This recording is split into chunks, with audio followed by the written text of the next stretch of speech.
Okay, boys and girls, so now that you just watched the video, Brain Pop, about endangered species and extinct species, we'll get to work on your worksheets that I just handed out.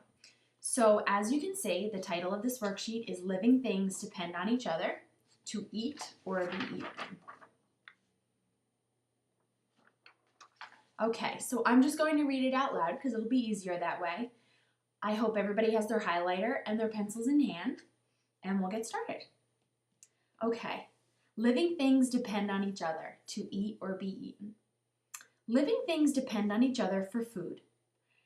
As one critter eats another, atoms and energy in the body of one become part of the body of the other.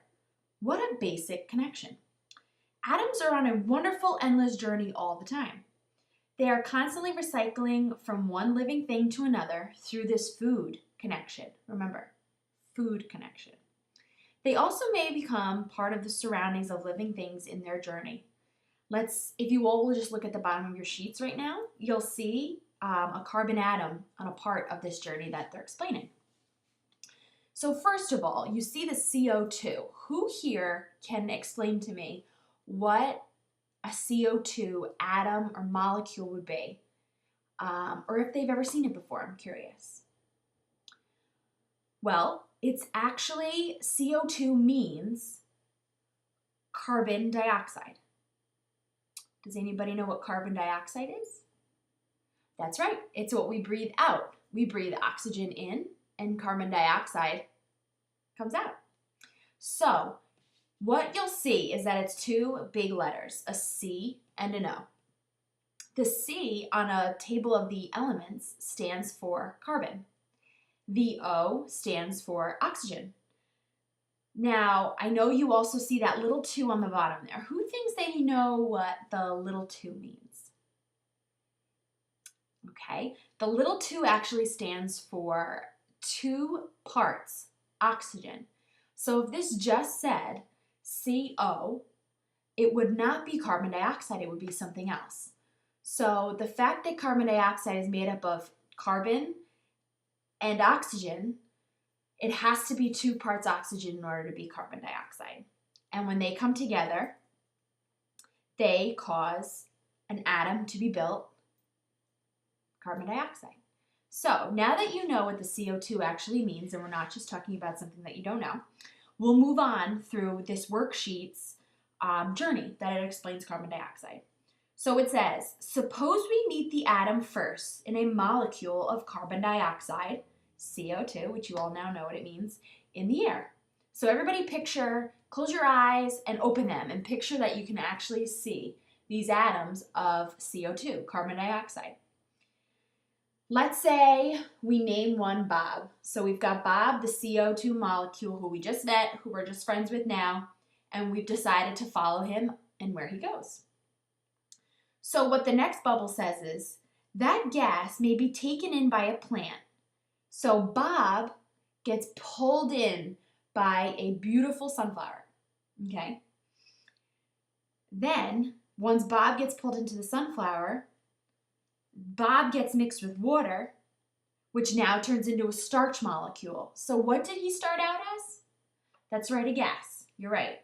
Then, once it gets mixed with water, it turns into a starch, and now it is officially part of the plant's body. So Bob has turned from CO2, which is a gas, then he goes into a starch, and now he is part of the plant.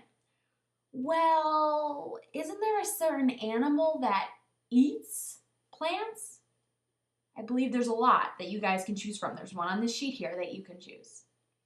That's right, a rabbit. So as you can see on the sheet, you have a rabbit eating the plant. Now, as we said, I remember in the beginning when I started reading this, I said something about a connection. That's right.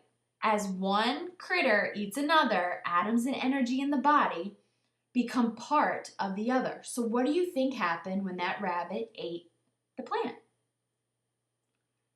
Yes, the energy from that atom traveled into the rabbit. Excellent. All right, so we'll move on. So everybody please flip over your paper.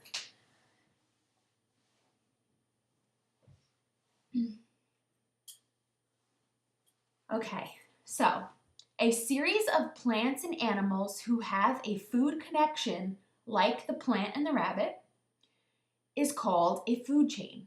Everybody take your highlighter, please, and highlight the two words food chain. Okay.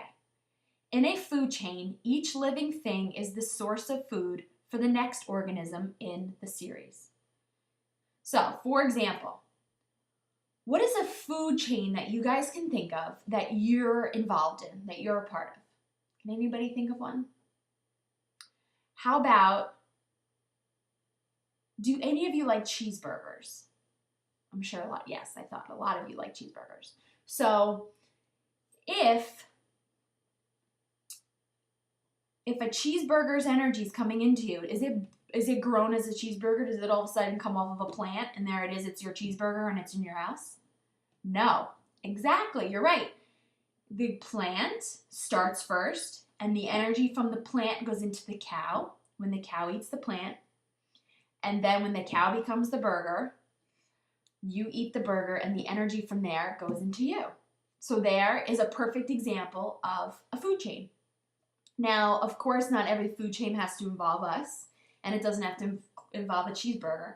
So what we're going to talk about now is what each part of the food chain is actually called. So you'll find out in this example, I'll go back to the example I just gave you, about what myself, what the cow, and what the grass is in a food chain. So, organisms in a food chain which can produce their own food from materials in their surroundings are called producers. Label the producers in this food chain. Okay, so just wait on the labeling part for just a second and highlight producers.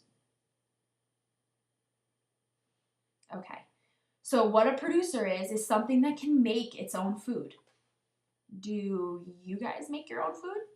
Do you wake up in the morning and 15 minutes later you go, oh, I'm so full, I'm good to go?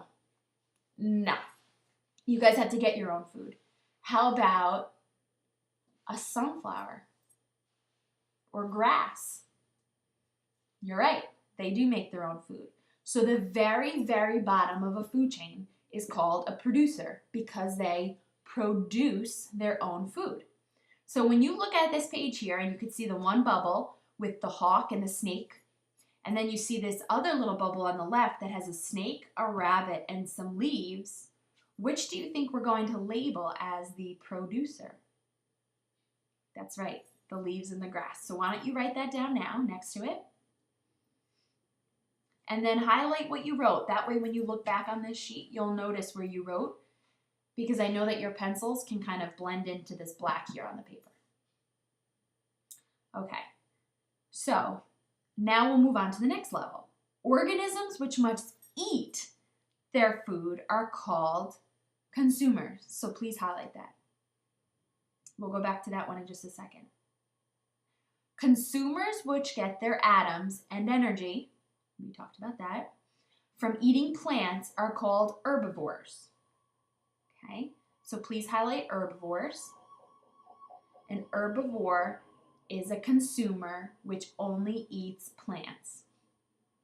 Humans, when we only eat plants, we're called vegetarians. So it's just another term for a vegetarian for another consumer. So now where on the sheet is an herbivore? That's right, it's the rabbit. So please go ahead and write herbivore next to the rabbit and highlight it. Terrific. Okay, so now we'll go on to another level. Consumers which eat the plant eaters or other meat are called carnivores. Okay, so highlight carnivores and please label a carnivore on this paper. That's right, it's the snake. And if you guys look up in this other drawing, you have the hawk catching the snake. Okay, those are both carnivores. Wonderful. Are you guys carnivores? Yes, I am too. I love meat. Okay, so now consumers, which eat both plants and animals, are called omnivores. Now, what are you? Are you guys just carnivores? No? Are you just herbivores? Oh, you're omnivores because you eat both. Great. Okay, so write that down on the blank line. But now I have a question. When you talk about consumers, the definition that you highlighted said, organisms which must eat their food are called consumers. So when you look back at your food pyramid and your food chain, are the plants considered consumers? No? So which ones are? That's right. Just the herbivores and the carnivores are called consumers because they're consuming their food. Plants don't consume their food.